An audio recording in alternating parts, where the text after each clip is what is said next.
in products.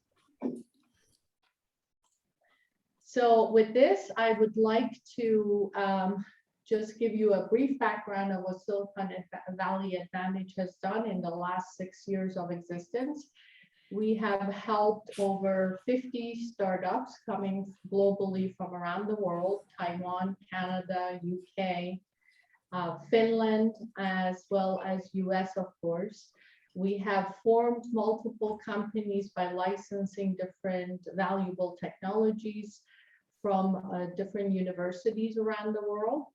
And this partnership with Taiwan Tech Arena has been phone out her back pocket. Now, she didn't have no control over that. That little girl has been getting in trouble from day one. Could you please mute your mics?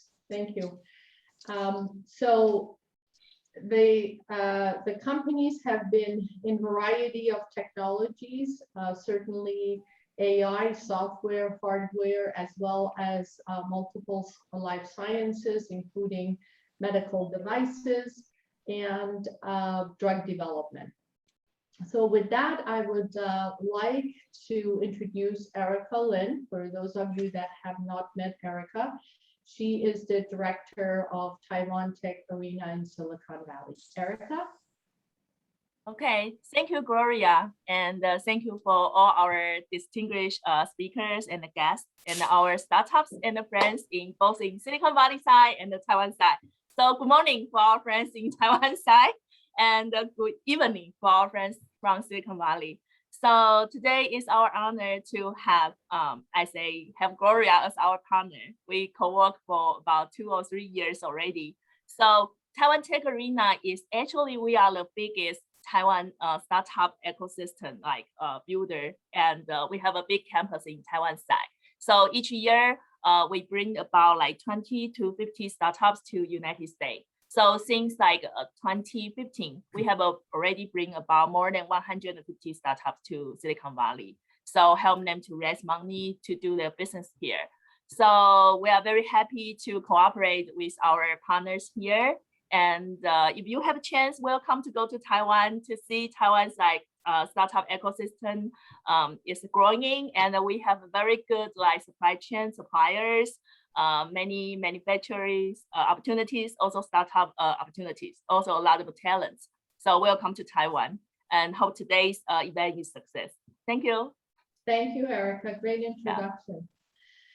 Okay, at this time, we'll go ahead and get officially started. I'd like to welcome our partners from Woodside Capital. Woodside Capital is a reputable and long-standing entity in Silicon Valley that has helped many companies in Silicon Valley and around the world to have successful exits and planning their funding and financials, which are important parts of building successful companies and equally as important, successfully exiting them. With that, is my distinct pleasure to introduce Managing Director, one of our guest speakers, Managing Director Nishan Jadhav from Woodside Capital. Nishan has advised companies in cloud and cybersecurity for merger and acquisitions and strategic financial transactions. He is a seasoned investment banker, entrepreneur, and technology executive that brings decades of experience to this space. Prior to Woodside Capital, he's had many successful ventures of his own that have had successful liquidity events, and has been part of a number of successful companies as in the position of Chief Strategy Officer. Our other guests, another Managing Director and Technologist from Woodside Capital is Mark Bagley. Mark, welcome. Mark has also advised many companies in cloud infrastructure and software companies for merger and acquisition and financial transactions.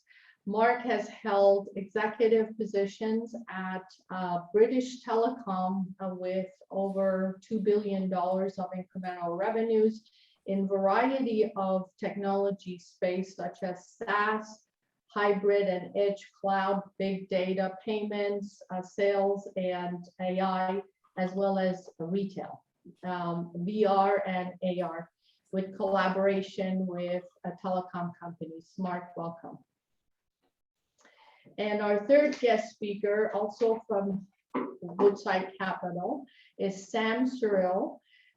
Sam brings a variety of experiences in investment banking and fintech to Woodside Capital, and has worked as a consultant on IT strategy and operations for many years. Thank you so much for joining us today. I will introduce Brett after the Woodside Capital joint presentation. Mark, Nishant, and Sam, please start. I'll get started. You're going to hear from Nishant and also Sam as we present. Sam, you're going to throw up some slides. Oh, there you go. He is going to throw up some slides. Slides? Those slides, they're the good ones, yeah. I see you've saved the good ones for us. So we're going to jump to slide 2 there, Sam. We can see like a slide and a half. I don't know whether that's something on your end, but no matter, it's okay, I think. It's all right. Now we can see a slide and a half in kind of widescreen. That's good. The previous one was better. That's all right. That's good. Yeah, that's good. You got it. All right. So we're going to cover 4 things here, and we've got about 20 minutes. We're going to leave some time for questions. So do write down your questions, and we'll be glad to answer them at the end. We are going to give you a short introduction about Woodside. That won't take long. I promise you. We have a few slides, but we'll do it just on one slide in a minute, and then Sam and I are going to take you through some market dynamics, especially in tech M&A as it relates to technology, M&A in the technology sector. And then Nishant's going to follow that with some talk about some hot trends in technology. And then if we get a bit of time, we'll just go through a bit more information about Woodside at the end there. But let's skip down a couple of slides now. There we go.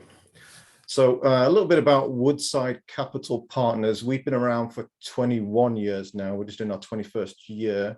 We are about 20, depends how you count, we're 20 senior bankers, and a slightly larger firm than that in terms of people. But in terms of the engagement that we provide to clients, it'll be one of 20 folks we have. We are, as I mentioned, or you've probably figured out, we're involved in M&A. Mergers and acquisitions is what we do. We're an advisory capacity there.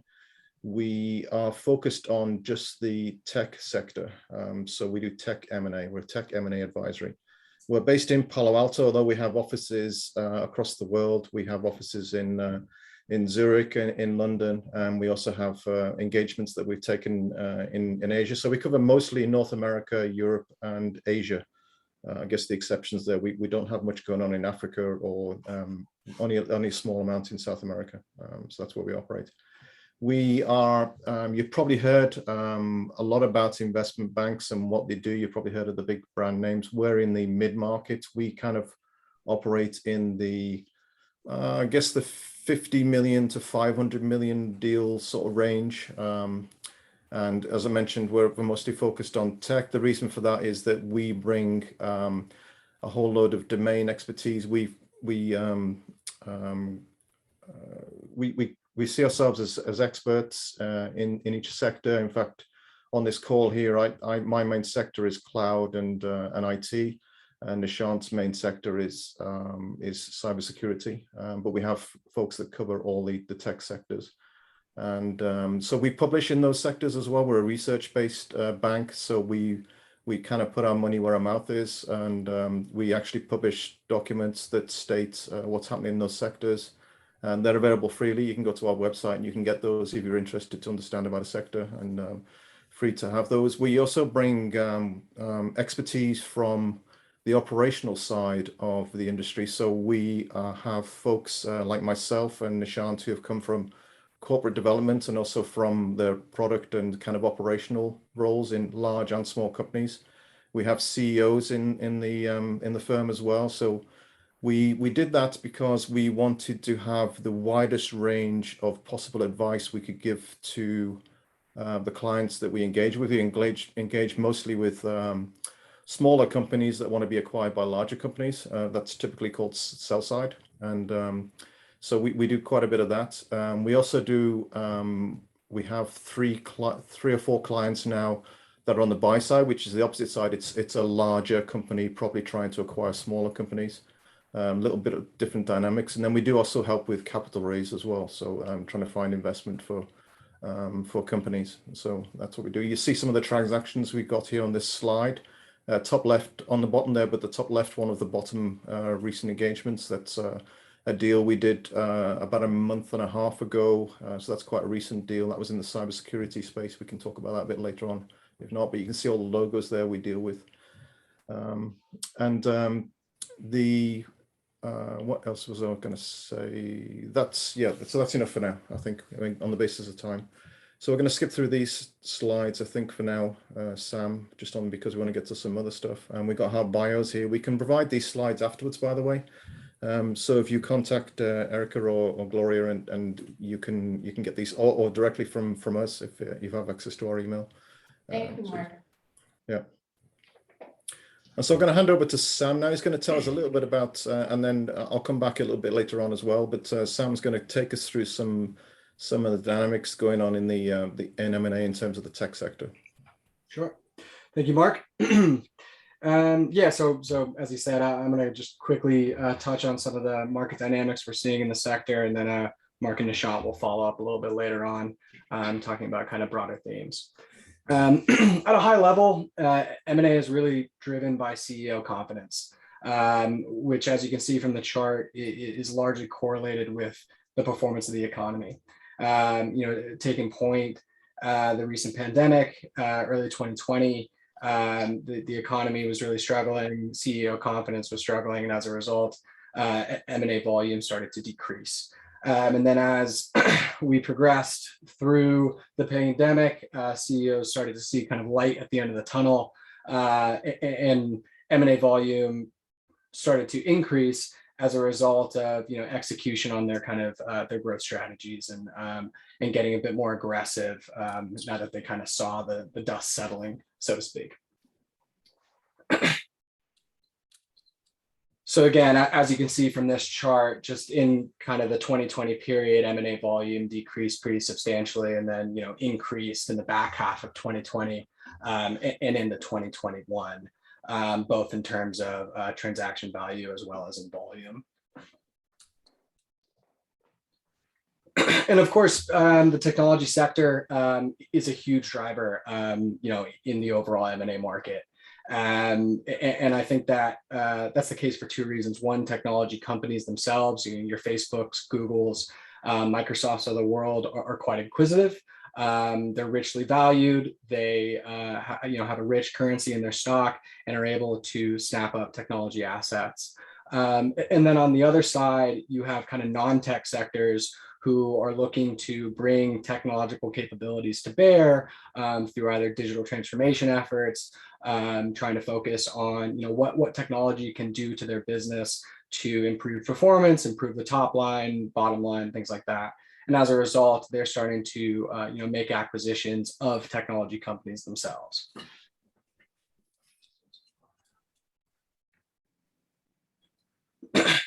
And of course, VC-backed startups tend to be the targets in M&A acquisitions, and this is fairly intuitive, right?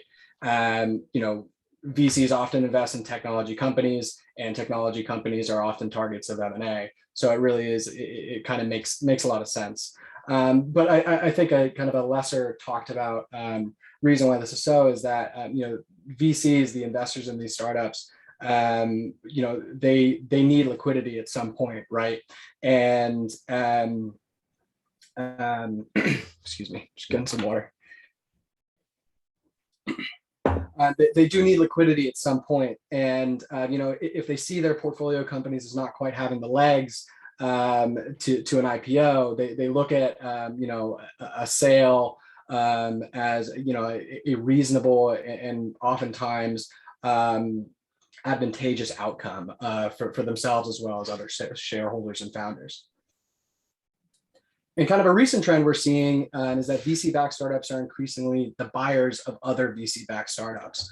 Everyone kind of has 2 cents here, but my thought is that you're just seeing so much activity and capital, being injected into the space that, and as well as companies staying private for a bit longer, as growth starts to putter out, they're looking for kind of alternative growth strategies, and M&A being one of them. You can spend your incremental dollar on customer acquisition, or potentially buy some technology, some additional technology asset that you see as strategic. And then, of course, another critical component or critical actor in the ecosystem here is private equity groups. They love technology companies. And as you can see in the chart on the right, increasingly technology transactions among private equity groups is increasingly a sector of popularity. And there's really a couple reasons for this, right? One, technology companies are, have an advantageous profile for them from a financial standpoint. Recurring, stable revenue streams, as well as highly profitable business models make for incredibly attractive companies from a PE perspective. And then again, kind of a lesser known or kind of lesser discussed point of view is, how founders can really take advantage of relationships with PE companies. I tend to phrase this as kind of the second bite of the apple. Instead of selling your company to a strategic, you sell it to a private equity group, taking some of your money off the table, and getting some liquidity while still maintaining a place in the company, and allowing the private equity group to kind of pour gasoline in the fire and accelerate the growth of the company. And then 3, 4, 5, 6, 7 years down the line, resell for a substantial increase in valuation. So yeah, it's kind of from a founder's perspective, it can also be quite advantageous. And I think I'll hand it over to Mark. Yeah, so we just talked about PE and VCs. Of course, the other category of acquirers here are public companies, and you're probably aware that the stock markets around the world, although they took a slight dip when COVID occurred, there's been some quite good resurgence, and almost you might say there's hardly a misstep. And so we're finding that in 2020 alone, even there was, if you add up some of these columns here you see on this chart, you're going to get to $190 billion of stock that was used in purchases for tech targets. So liquidity is there in terms of the public markets as well. And the reason for that is the next slide. You'll see here that the multiples that we're seeing for right across the tech sector, right across the whole of the stock exchanges, actually globally, especially in the US, we've seen this kind of trend that you see on the slide here, that over the years, but it's especially in the last couple of years, when you would have thought there would have been a slight pause given the environment, where we can see that the stocks have gone up, in fact, and we're seeing huge multiples. And if you narrow this down to well, I think was I checking this more? It's probably changed, but so don't hold me to this, but the Goldilocks type stock, of course, at the moment is Zoom, and of course I think they're at 26x revenue at the moment, so their valuation is 26 times their sales, so which is a bit ridiculous. But even regular SaaS companies are multiples at somewhere between 17 and 20 depending on the week as well. So there's a high amount of liquidity just in the stock. So if any of these companies wants to purchase someone, they have got the cash. So there is no problem with that. And you'll see some of these transactions on the next slide. In fact, we just picked out a few here. You probably come across all these in the news. Slack just closed. I think they closed just last couple of weeks. The Salesforce closed Slack, I should say, rather than around. And of course, we've seen a PE firm here, Thoma Bravo, bought Proofpoint, which is in the cybersecurity space, and then Microsoft made some acquisitions around voice technology, audio voice technology with Nuance, and etc. So let's jump to the next slide. There's typically there's going to be typically two types of buyers. It's worth talking about the buyers here. So there's typically two types of buyers anyway for your company, and they're classified as financials or strategics, and for once they're actually a good name for these types of buyers. So On the financial side, that's private equity for the most part. They're looking for a standalone entity. What do I mean there? I mean a company that stands by itself as being, a very well-run company with profits. And as Sam alluded to 2 slides ago, they're basically looking to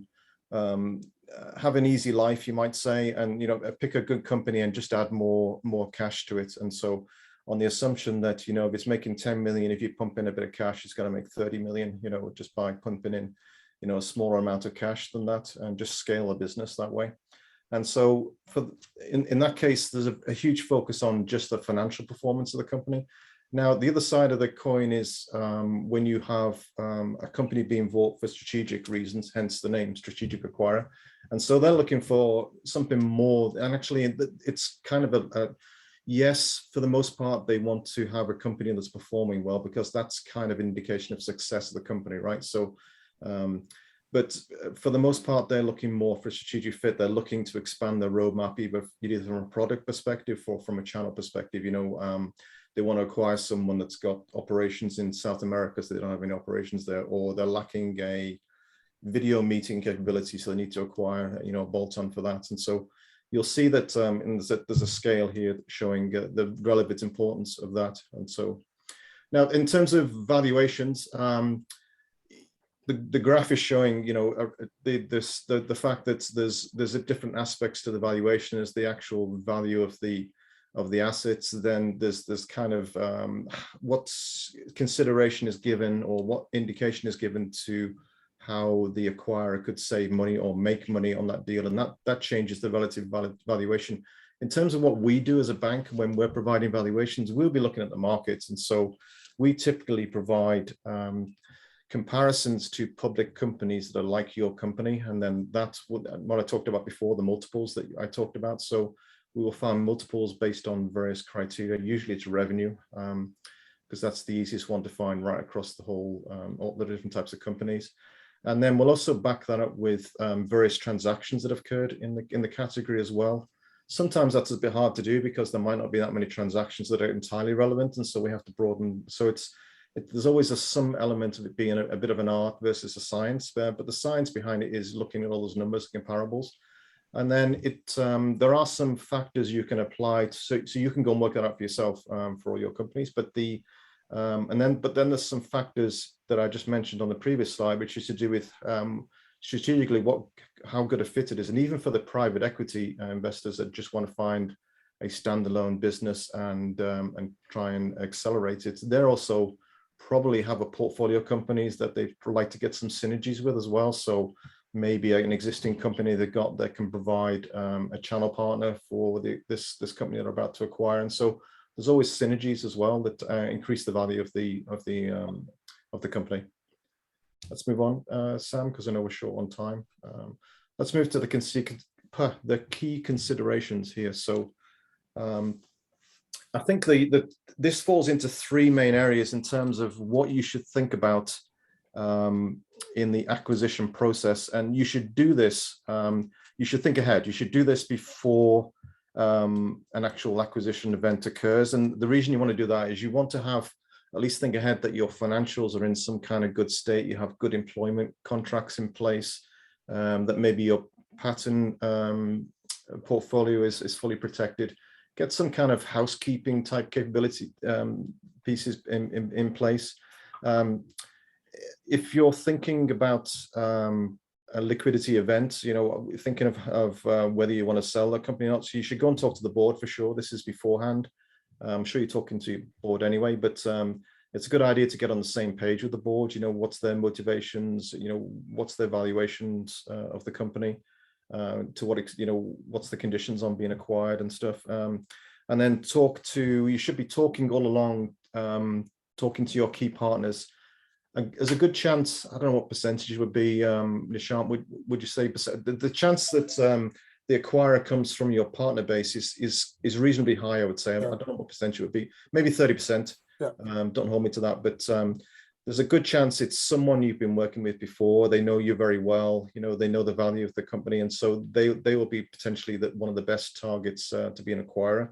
And so if you had in mind, I'm going to pick a company just at random here, but if you wanted to be bought by Salesforce, then it's a good idea to go and make sure you're known to Salesforce, go and talk to the product folks, make sure they understand what your company does. You know, it has to be relevant to Salesforce, obviously, but you know, get a commercial deal with Salesforce, and so just be known to them before you're going to approach them. So that's a good thing to do.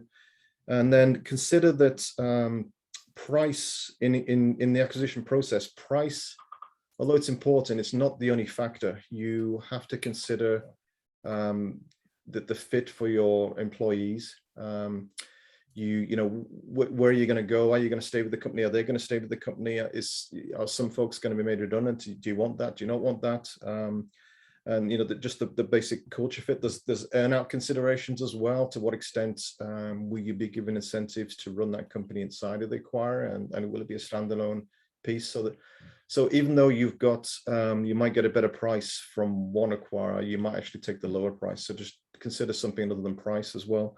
And then the third one is, of course, I would say this, but here's the reasons why. You should definitely hire a bank. And the reason being that this is quite a, I've lost the word I was going to use, quite a long process. You know, there's a lot of bits and pieces to a lot of moving parts, complex process.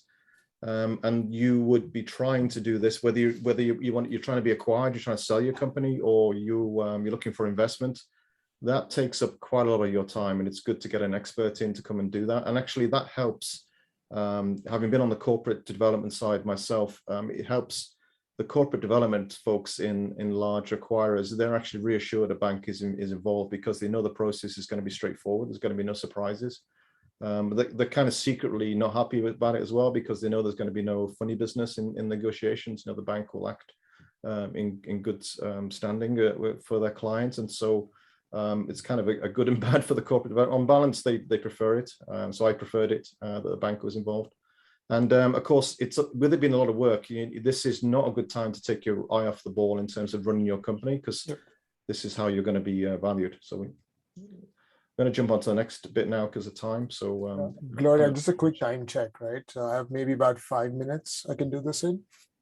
Yeah, it's absolutely fine. Please Okay. continue. Yeah. So we have plenty of time, so I rather that our audience get as much wisdom and information from you as possible, and not rush it. yeah. So thank you. I appreciate that. And just kind of following on to what Mark was building up on, right? We wanted to highlight 4 areas that we've seen basically the recent M&A processes kind of move in. I think the key, I know Taiwan did a great job managing the pandemic for most of 2020, but here in the US, across Europe and other parts of Asia, COVID definitely had a huge impact. We've seen, because of COVID and just the fact that a lot of the world's population was remote, a surge in both health tech as well as cybersecurity. And I'll talk a little bit more about why both of those were. And if you've been following the global public markets, you have noticed that the SPACs have had a really good run for the money. So we'll cover 4 of these topics in fairly light amount of detail given the time, but these slides are available and you can always send us questions as a follow-up. So as a first part of that, I think when COVID was at its peak last year in 2020, there was 2 outcomes for a company. The company was either COVID positive, which means it benefited from COVID and came up at top, right? So companies like Zoom, anything on remote services, cloud businesses, cybersecurity, telehealth, these are COVID positive companies. It just sounds atrocious to say it now, but this is the nomenclature that was being used in Silicon Valley. So that's why I'm playing it out.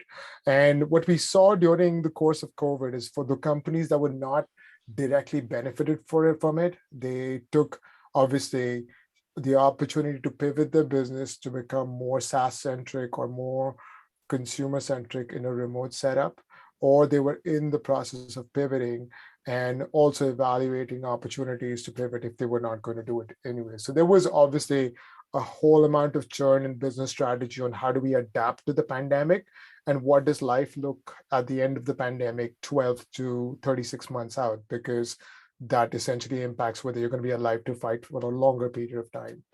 But what on the flip side happened was that from an M&A perspective, COVID presented a couple of opportunities which were actually very interesting. One, they created deals at value, especially for cybersecurity firms or healthcare firms, where a particular target, a private target, or even a smaller public company was not able to pivot at the right direction or the right time, but they had assets that could be deployed in concert with the larger companies. So you saw the M&A activity pick up in those cases. For some companies that were in the mid stage, which had a better build versus buy strategy, you saw that the impact was less disruptive.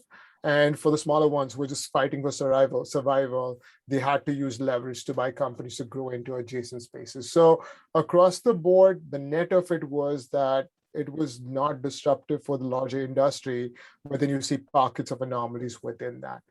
The next slide, please, Sam. I think the one thing we did see benefit at the end of COVID was health tech companies. And primarily this was because patients were not able to go into a hospital environment or a clinic and have themselves evaluated, whether it was COVID or anything else, it was just not possible. So along with a body of just proactive testing, remote assistance, remote guidance, you saw a surge in basically investors collecting capital to invest in health tech companies.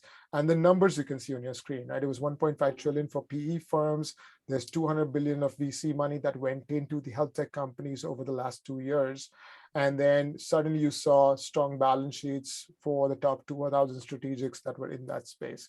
So the valuations were clearly driven by the fact that remote existence was going to be the norm now. So how do you extend healthcare services in a differentiated setup? So in the next slide, you'll actually see the 3 areas that we were tracking. So healthcare and M&A across healthcare was loosely classified in 3 buckets, right? It's the healthcare services and supplies like hospital equipment, cardiology equipment, X-ray equipment, and some form of digitization of that. Healthcare technology systems, these are the epic systems that log patient records. They drive interactions between clients and doctors and nurses and allow you to move your records now remotely across different hospital facilities. And then the larger pharmaceutical and biotechnology firms, which were developing IP in that space. And if you focus on the bars on the right, the top, on the 2 rightmost bars, you'll see that the middle layer, so essentially 2021 Q1, you saw an uptick, the biggest we've seen in the last 2 years on the healthcare technology systems. That was an interesting area. You basically saw a much larger increase in healthcare devices and supplies coming in 2021, the second quarter. But across the year, we've seen a surge across both classes of systems. And these are diagnostic services, these are diagnostic systems, preventative maintenance systems, right? So healthcare definitely was one of the areas that benefited from the COVID resurgence last year and continuing into 21. The next area, which is covered in the next slide, is cybersecurity. Cybersecurity had a couple of benefits to its kind of advantage. One of them was suddenly the global workforce was very willing to work remotely, and enterprises, large and small, had to enable a remote user to come in and securely access their business systems. So that drove some momentum towards buying technology that was complementary and became a competitive advantage. So while cybersecurity for the last 6 years has seen a constant uptake in terms of M&A activity as well as venture spending, 2021 was unique because the year started off with the biggest supply chain attack, which happened to a systems provider called SolarWinds. And that caused 18,000 remote systems or remote system providers to suffer from a Microsoft vulnerability. Suddenly, everyone was worried more about cybersecurity because if your business goes offline for a period of 24 hours, that's a huge downtake on your margins and it impacts your growth from there on out. So 2021 has seen that about 45% of the M&A conversations being about cybersecurity and information security. And our projection at Woodside Capital, given the kind of clients we service in this space, is that that is only going to go up. The magnitude of these deals are going to become larger. Like you saw Proofpoint bought by Thoma Bravo, which was a remote email and services company for $12 billion. You'll continue to see evolution in that side, both on ransomware as well as email security, phishing protection, and better privacy for consumers. The next set of slides I will cover, because this is a PE-centric audience, I'm very confident you know as much about SPACs as we do. But we wanted to present what happened in 2021, which was kind of unique. So as you know, a SPAC is a special purpose acquisition company, and these are new. These are not new. They were first established in 1980 as blank check companies, and this was as a part of the Penny Stock Reform Act, right? Because they wanted to drive more governance towards companies that were not listed on the exchanges back then. But in 1990, you saw the first generation of SPACs come in, and that kind of really grew in 2000. And between 2020 and 2021, we suddenly saw this third generation of SPACs come into being. And the volume for that you can see on your screen, right? 38 compared to 16 in 2014, clearly double what we've seen in the last decade. So just a quick primer on SPAC, assuming that everyone on this call is fairly familiar with them. What is a SPAC? It's basically a blank check company which is raising money from a public market with a thesis that they can buy an asset. They don't know what that asset is going to be, but they have a general thesis on what areas they want to look into and use that public money to buy the asset. So when they list on the exchange, that becomes a SPAC. A de-SPAC is consequently when they buy that asset and they publicly list on the exchanges after that. So that basically forms a comparable to an IPO, and that allows both the asset and the SPAC enabler, so the sponsor, to kind of go and basically use the public funds to drive growth in the company. So when you look at I'm going from top to bottom, how does the SPAC work? I just explained how the process of buying the company and an asset basically becomes a publicly listed company. The benefits of SPAC are obvious, right? That's why you have a lot of these happening. It's a greater control over deal terms. It's potentially faster than an IPO because the regulation is lighter until you de-SPAC. And it's an alternative source of capital where, because the public markets were already expensive, this became a good opportunity to find kind of like the gray music that you don't hear about and basically drive that to the top side, right? But with all that is good, you have some drawbacks of SPACs. The whole process could be expensive. There is always that contention between the sponsor as well as the stockholder on whether the particular asset is interesting or not. And then there is the volatility in the stock price, right? So if you raise a lot of money and the market's doing well, great. Suddenly the market tanks, like how do you kind of go about responding to that? So the next slide is a summary of what we've seen. There's close to 2,000 listed SPACs. There's been 965 de-SPACs, so companies bought and listed on the exchange. The average revenue post-merger is uniquely small. It's about $4 million, right? So it's an opportunity for a lot of these companies that will be profitable, but that will grow, but not necessarily at that level already. There's about $350 billion of capital invested, and the average valuation is about $250 million. So clearly it's fluffy, right? It sounds fluffy, it sounds rich. So the onus now is on these companies to show, can they really live up to those expectations? So the next slide essentially presented what we expected to see, which was the SPAC frenzy started in Q3 2020, had a pretty good build up through Q1, but then there was a couple of parameters that changed, right? There was a supply demand situation. And then a lot of the companies that were invested in December suddenly saw their 6 months come in and they didn't meet the revenue numbers. And obviously the public market started correcting themselves. But there was a couple more things that happened, which was the next slide. So one, the SEC came in with tighter accounting rules. So starting April, that changed in the consumer interest in SPACs. A lot of mutual funds and hedge funds started kind of publicizing that they thought the SPACs were overvalued. And being in Taiwan, you probably saw this across the LiDAR companies that were mostly out of China. These were hardware companies for technology used in automotives. And about 4 of them went public through SPACs, and they had a correction over 50% very quickly. And what you continue to see is that the SPACs have adjusted, but it's not a limitation. It is still a viable option to raise capital. So what was it that drove the sudden interest in SPACs, right? It was a kind of like a public, it was a perfect storm where there was very favorable supply and demand dynamics in the public markets, which is the number of public companies had gone down over the last 20, 30 years from 8,000 to 4,000. So there was opportunity for more companies to be listed. Also, in parallel, the money flowing into public markets was increasing. So people are looking for diversification. So that provided an opportunity. And then what happened in the PE space was interesting. There was a lot of investments going on in the PE side, but the exits were declining. So this became an opportunity to kind of SPAC out a company and list it on the public market. And obviously, there was beneficial regulations to allow those SPACs to be set up very quickly. The SEC has come in and changed that. So that's causing some correction.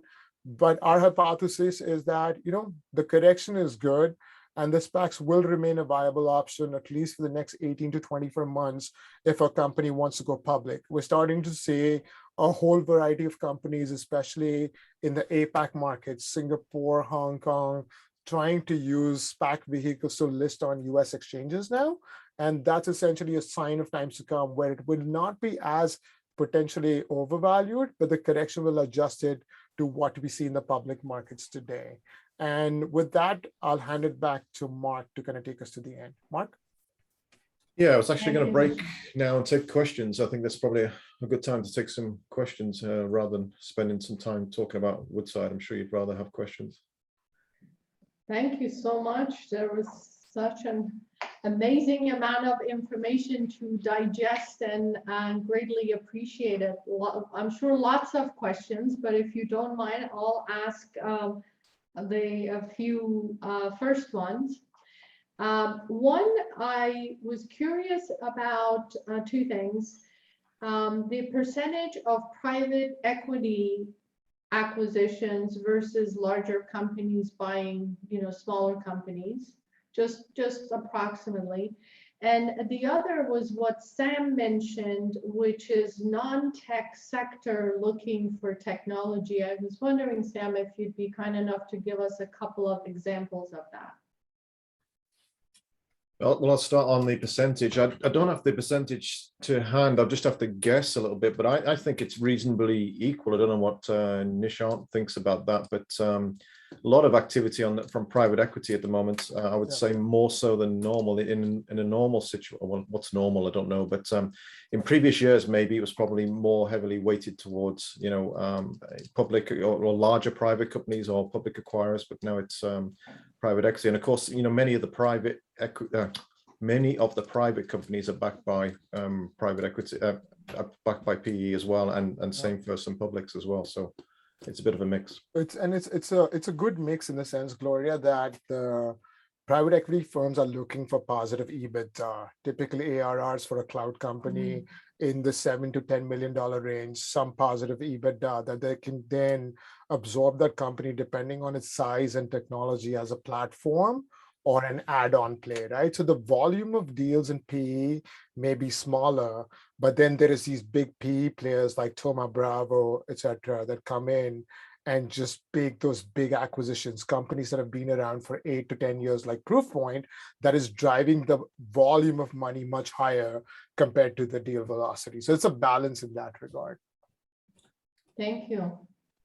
Yeah, generally, if you're a smaller company and are struggling with growth and profitability, but you're not struggling with growth, with profitability, then it's private equity, generally speaking, it's not going to be the way you're going to go. So that's but there's always exceptions that, like I alluded to, there are some PE firms that are building up portfolios and therefore they're buying strategically now as well, so not just on the basis of financial performance. So it's interesting.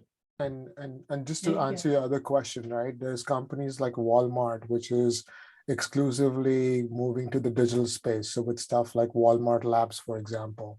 So you're seeing traditional sector owners, brick and mortar companies trying to push through retail aggressively. They're aggressively buying technology. That becomes a competitive disruptor. You're seeing the same thing happen with healthcare providers, energy providers as well. So there's a multitude of use cases that basically cover the span of what Sam was talking about. So we're happy to provide more details on that.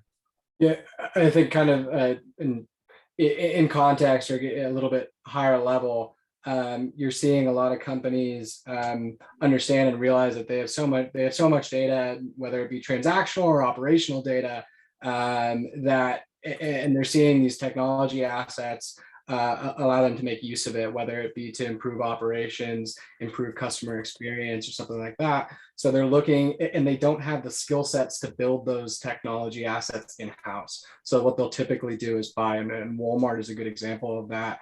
When they wanted to, really increase their e-commerce footprint, they bought Jet.com, and that was a really profitable transaction. That ended up being a very advantageous transaction for them, and allowed them to really kind of, instead of building it internally, they bought it, integrated it, and was able to create kind of an e-commerce business out of thin air and compete with the likes of Amazon, which was nipping at their heels, right? So that's one good example. And then and then actually Walmart again, buying into the health tech space with WeMD. And you're seeing that among a handful of different strategics, like Amazon buying PillPack, where they're kind of crossing into another industry through kind of a technology channel. I think probably because the margins are good, and they see it as an opportunity to diversify into a new revenue stream.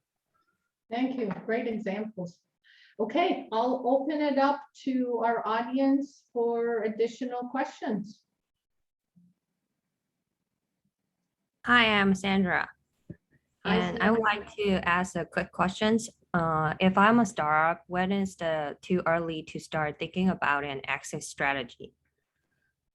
That's a great question. As both Mark and I've been founders before a couple times over, I think the one thing that I was coached being in Silicon Valley was that you're building a startup and presenting value as though this would be a successful standalone company, right? That's a narrative that we were coached into for the last 20 years. But not all companies go public, and not all companies can be standalone companies. You need help along the way, and the help comes from way of venture capital guiding you towards an exit.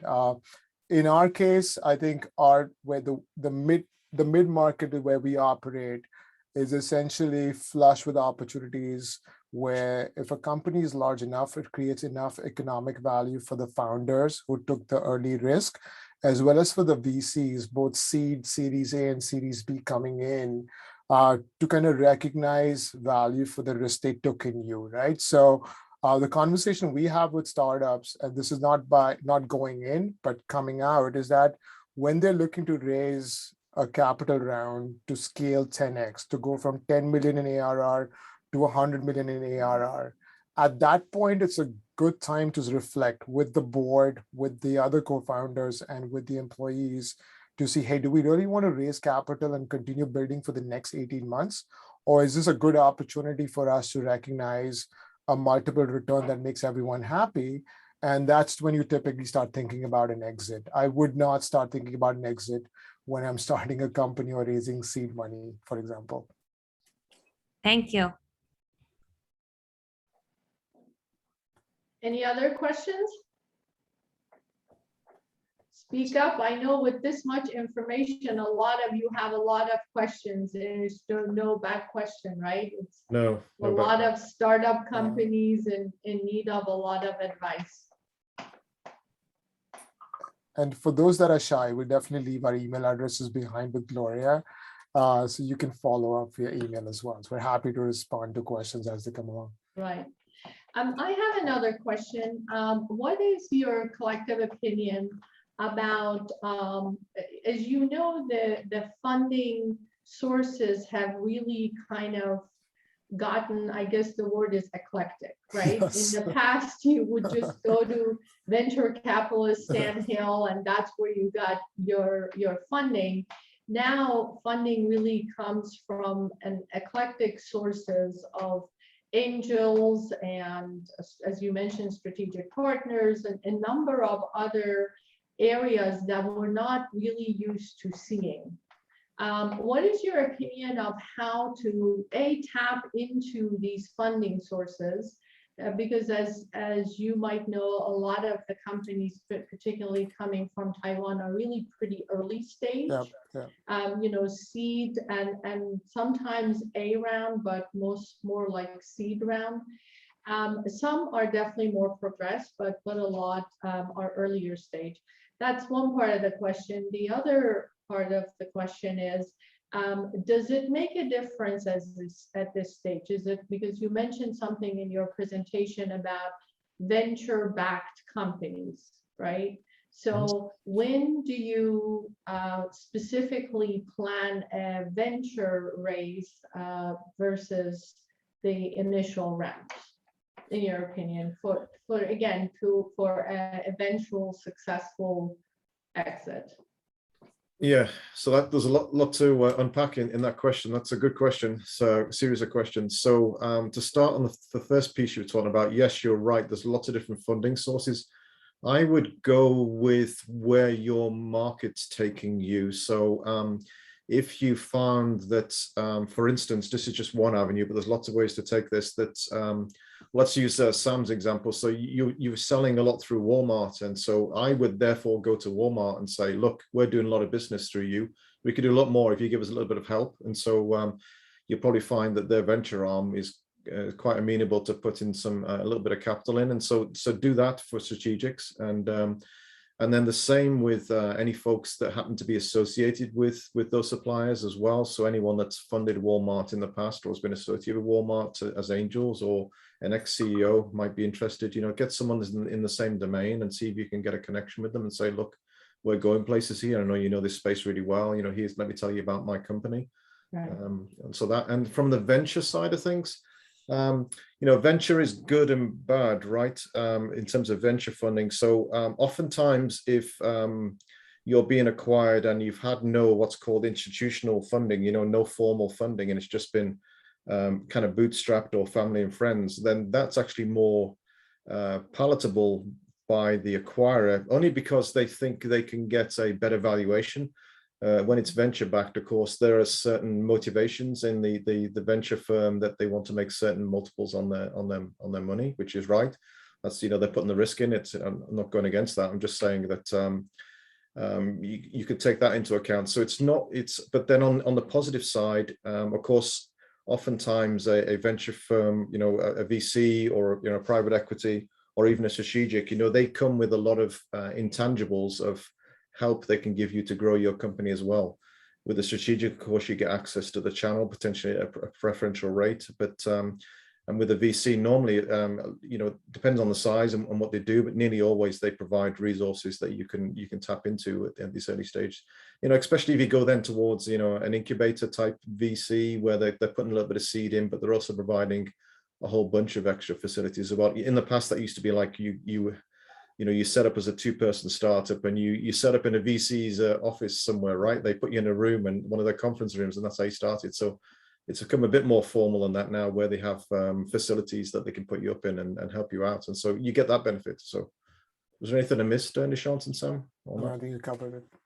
I think, yeah, I mean, I think it's also becoming a very competitive space, venture capital, the industry itself. I mean, just as there's a lot more startups these days, there's a lot more VCs, including, you know, angels, angel groups, you know, kind of do it themselves investors as well.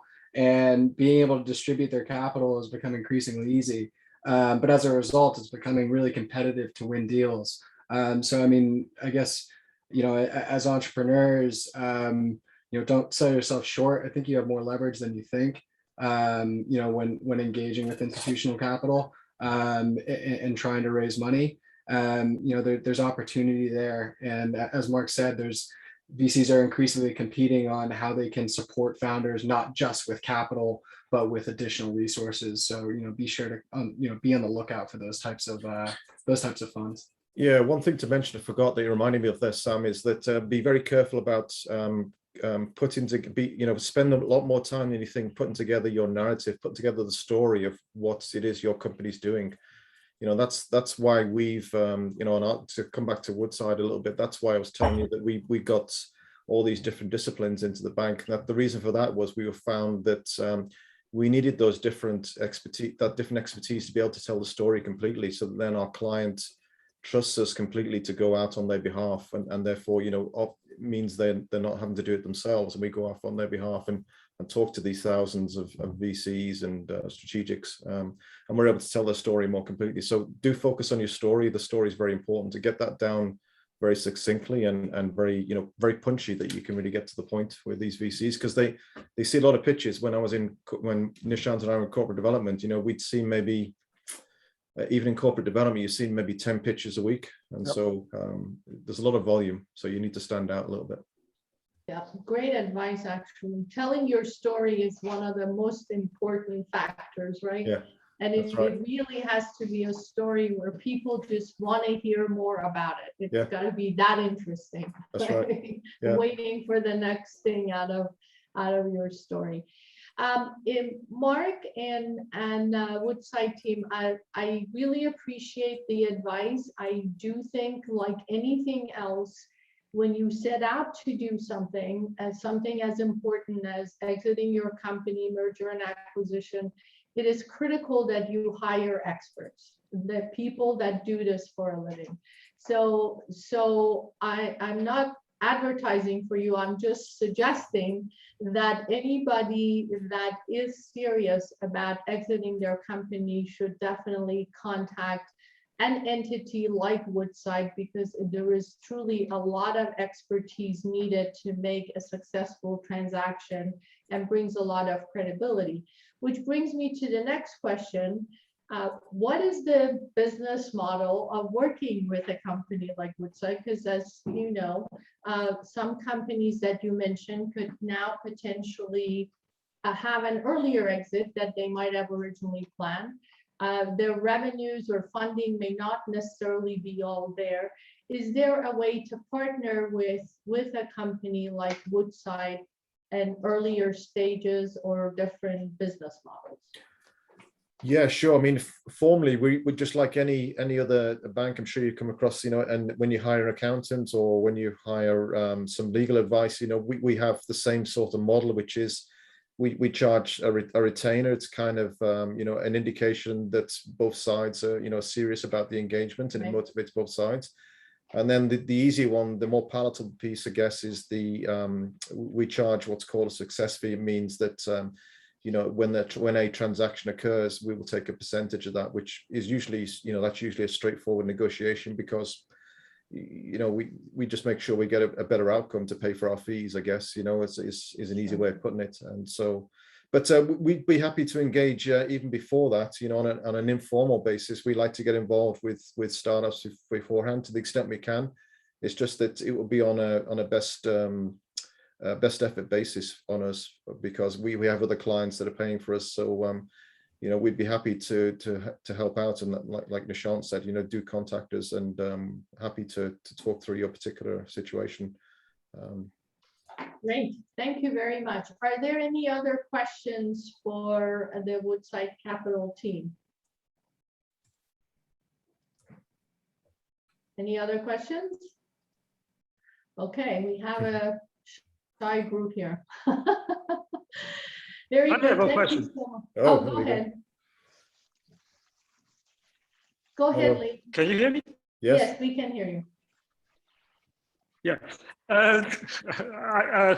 When you talk about the corporate acquisition, you have basically, based on your experience, most of the case, the corporation has a profile or target in mind for acquisition, or you think you have a really great idea or great product, great service to pitch your idea, and you say this will be a good fit for you, or grow your business together or something.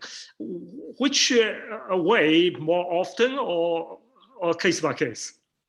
Yes, so the easiest route, the easiest way is that you already know, and hence why you should probably hire someone to help you, is that you need to have some intelligence, some knowledge that the strategic is looking for, to buy some capability in that category.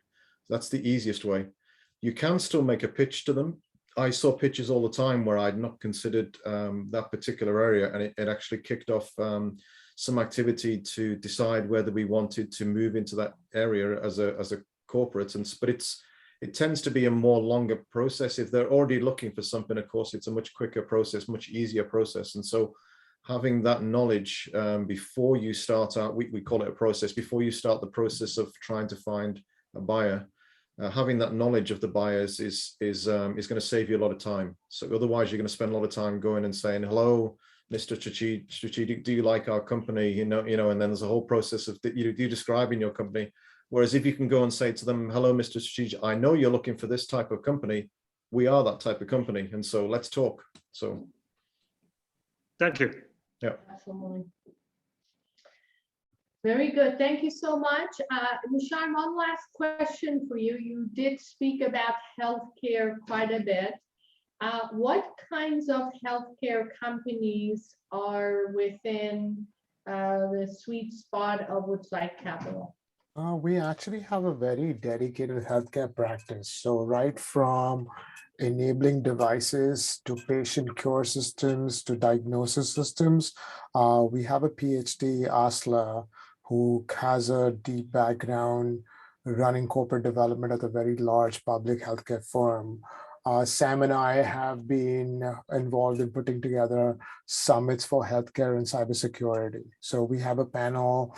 You can find this information on our website again, where we're covering the swath of, what does the future of remote patient access look like, and what are the contingencies that creates for things like HIPAA, privacy, is GDPR a part of that, right? So our knowledge base essentially extends to various facets of healthcare, right from patient doctor to patient record involvement, as well as future protection of that.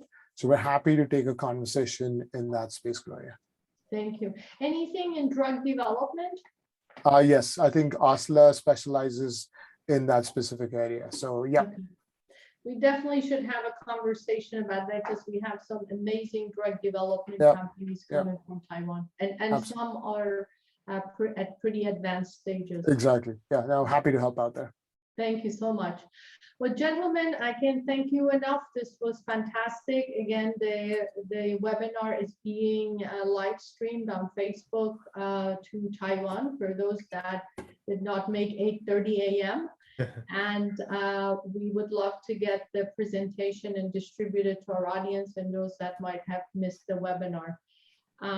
If Brett, if you're ready, we can get started with an introduction for you and your pitch.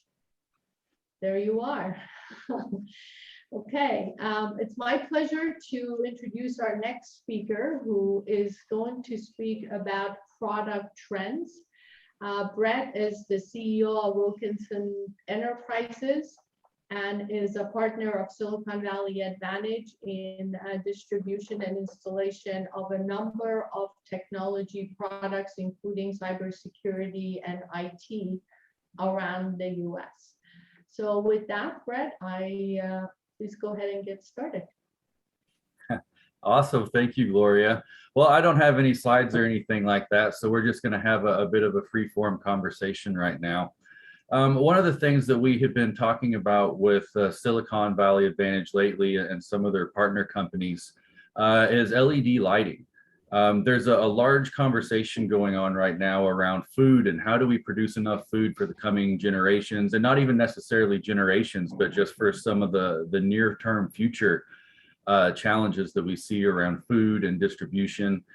So the LED lighting is really becoming prominent as a way to be a bit more efficient with our growing. There's companies who are doing vertical farming methods and then mixing all kinds of different light sources, which is really interesting. And then two, you have the ability to create microclimates within buildings so that you could possibly influence the food on how it grows, maybe flavor profiles and things like that down the road. So just many ideas around the topic of LED lights, because it has such a potential impact on our future around our food sources. Some of the things that we see really interesting could be outdoor greenhouses where they're growing a number of different foods. They're using a mix of the natural light. They're bringing in LED lights to help supplement different spectrums. of the natural light wavelength that the plants use to grow. So they're being able to take the natural environment and then supplement it with this LED technology, then providing additional wavelengths or supplements that can make our food much more resilient in the future and also produce quite a bit more as well. So something that we see with one of our partners is they're even taking account the different light cycle or different cycles of the plants, whether they're in light or dark, and your intention is to deprive those lights of plants. Some of our commercial lighting friends are even creating LED lights that go in the exit lights that don't interfere with the plant cycles. So not only is it the LED lights that are growing the plants, but it's also the building lights that may be in a room where vegetation or different food is being grown that is getting innovated. So it's really interesting to be able to be a part of this space in the agro-technology environment. You also you see a race to be able to integrate different environmental controls with LED lighting. Imagine the amounts of different data points that we're going to be able to get from our food in the future as it grows and we research it. One of the particular products that we're working with our partners is being able to continuously monitor pH of a plant, which is really important in nutrient uptake and a different few things.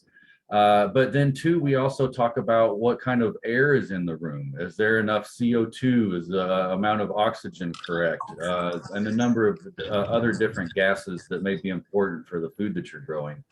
And so we want to look at this being integrated into the LED lighting because it completes a picture of how these organisms really are able to survive and thrive within an artificial or semi-artificial growing environment.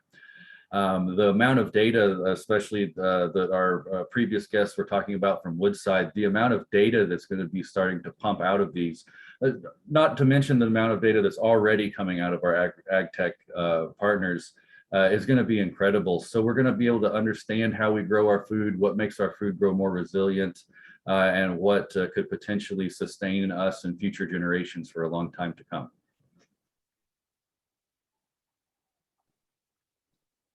So you're on mute, Gloria. Any other product trends in the IT and cybersecurity space that you may comment on? Oh yeah, there's all kinds of innovation going on. Lots of companies reaching out who want to be able to get their solutions into different businesses of different types. We see some fun things going on in the world of security cameras right now. There's a move to storage in the cloud, which has been happening for a lot of years now, but it's really starting to become a bit more pervasive. We see something, a quick turnaround recently that may not have been thought about before 2020 was mass detection. There's a lot of analytics and data points that are coming up with the security cameras that have been around a long time in some of your more higher tech industries like government and cities and things like that, but are becoming more commonplace in just regular businesses. I believe there was a comment earlier made about some of the changes that happened during 2020 in quarantine. There was a rise in crime and burglaries and break-in during that time. So we really see that these security cameras are starting to do things even like facial recognition just at a business that may be down the street. Whereas we know this was used, you know, in certain instances, even by national groups whenever they're trying to be able to track criminals. So this type of facial recognition is becoming interesting even to the small business owner. We also see this type of solution being integrated into health and wellness, being able to track people's body temperatures as they move throughout the facility. A little bit of biometric information is starting to be produced from these type of security solutions. And then too, you know, we have some interesting tablets that have been around for a while where we can use those tablets to integrate either temporary solutions, say at like a gate, or I've even seen these tablets implemented in security checkpoints of airports. to where they're doing such things as some temperature scanning, some light environmental type of monitoring and things like that. So the security world is definitely adapting. Like our friends mentioned earlier, there's a lot of investment in there. It's also one of the fastest growing job markets. Every week, it seems like we hear how many tens of thousands of not dollars, how many tens of thousands of jobs are going unfilled in the cybersecurity space, whether it's software, hardware, intrusion detection, prevention, red teams, all that kind of stuff. So security is definitely a forefront of many people's minds. We also hear, we don't necessarily have to name them by name anymore, but we also hear about security breaches of large companies, which happen on a monthly basis anymore. And our data is constantly being compromised in the hundreds of millions of records. And so, one of the things that we're working with in the security vein on our partners, especially SVA, is being able to keep that data safe. There's solutions within the marketplace now. An interesting company that's been really growing and taking on a lot is a company called ID.me. Was recently kind of brought to the forefront of my radar. Had heard about them before, but they're taking on all kinds of different companies and clients with their recognition or with their verification software and all kinds of background checking and things like that. So from small businesses to large businesses, we just see a move to analyze more, understand more, provide a more secure and safe environment for our employees, and also protect our business assets. It's about protecting the people and the place where they work. Just much like an internet outage or your website or web presence going down, if your facility is unable to work, whether it's because of a local threat, physical or cyber, then it's something that all companies need to be aware of. Great. Thank you so much, Brett. Really appreciate it. We'll open it up to questions on product trends, at least in the US market. Brett, a question came up last week, and it was asked about professional services. Do you see security becoming a professional services environmental process, meaning the current security process and procedures internally are being managed and maintained, but then you can contract out with other cybersecurity companies for if someone leaves the company or you need help? Is there a possibility that the process of that being a service that can be provided for a company like a hospital, for a corporate entity, having that professional services kind of fulfillment? It's like your network infrastructure. Your network goes down, then you have somebody on the outside that helps you implement that service back into play. Is sort of what the example that he had asked. Does that make sense? Yeah, right on. Kind of sounds a little bit like some disaster recovery there, if you will, mixed with some other kind of questions in there. But yeah, we definitely see this potential, whether it's digital or physical. We work with a number of physical security companies who are providing all kinds of training as a service, active shooter training, biological attack training. So it's not just us guys with the software and the cybersecurity, it's all the way to the physical guys who are providing these types of services to fill the needs for businesses of any size. Okay. Great question. Thank you, Richard. Brett, what about products in this whole business of virtual reality, AR, etc.? Are they seeping into mainstream, in your opinion, with at least the companies that you deal with? Yeah, it depends. There's some high-tech companies that are using it for research and development, productivity, things like that.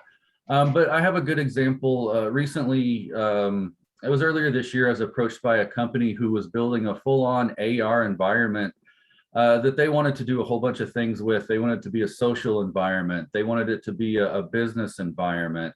One of the original ways that they were generating business and bringing on users and getting funding was that they had been going around in their particular locality and taking pictures of different bars and restaurants, digitizing that, and then providing a virtual AR experience. Especially during quarantine, they were pitching it as a way for people to have a virtual meeting at your favorite bar or restaurant that maybe you couldn't go to. And as things have progressed, it's now become even a situation of maybe your favorite bar or restaurant is closed. And they happen to have some pictures of that before. And so now you're able to preserve that experience through the virtual meeting of augmented reality. So we can even see it within the building and construction trades. I've been seeing some exciting videos on not YouTube, on Instagram here lately, where people are within a building and they'll put on a AR or augmented style pair of glasses. And you can actually start to see the design of the building. You can see lighting, you can see the electrical infrastructure if that's what you're interested in. So a virtual pair of glasses that can then provide on-site augmented reality for someone doing construction and design services. So this is kind of mixes a lot with the excitement around autonomy and robotics that's being generated. So this AR kind of virtual world, along with the idea of artificial intelligence, is really starting to create an area that's really interesting. Yeah, we recently had the pleasure of meeting with a company that Erica was kind enough to introduce to us, of a virtual reality that is used for medical device, for specifically spinal surgery. Very, very interesting, and got really high marks from our doctor advisory teams that specialize in spinal surgery and brain surgery. Amazing. Yes, healthcare is a fantastic place to have that kind of virtual reality and be able to use it without and practice without necessarily harming people. Exactly. Great. Well, if there are questions from the audience, we're happy to take 2 more questions. If you do not want to speak up, you can also put your question in the chat. I am monitoring the chat box here. Happy to take 2 more questions before we end the webinar tonight.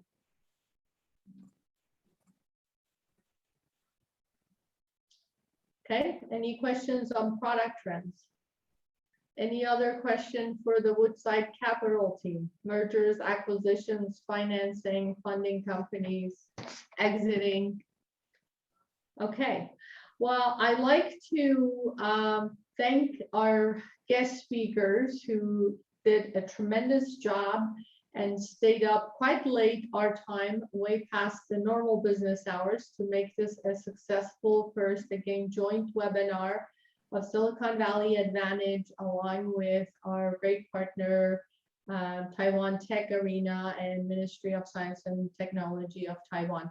Thank you, the audience, for your participation. We trust that you enjoyed this informative session from our guest speakers, as well as informing you that Woodside Capital kindly offered to share their presentation, the funding trend, mergers and acquisitions, with our audience. So we will share that presentation with you, as well as make introductions to Mark, Sam, and the Woodside Capital team, depending on Nishant, depending on what your company is, since they again kindly offered to entertain these introductions at early stages, even if at this stage you can't necessarily afford to hire them, but they would like to learn about your company. So we greatly appreciate that very kind offer, Mark. And thank you once again for being such a wonderful speaker, you and your team. No problem. Really Pleasure. helping our startup. Happy to. Thank you so much. Have a great evening, the US team, and have a wonderful day in Taiwan. Bye. And good night. Bye. Everyone. Bye-bye. Good night, everybody.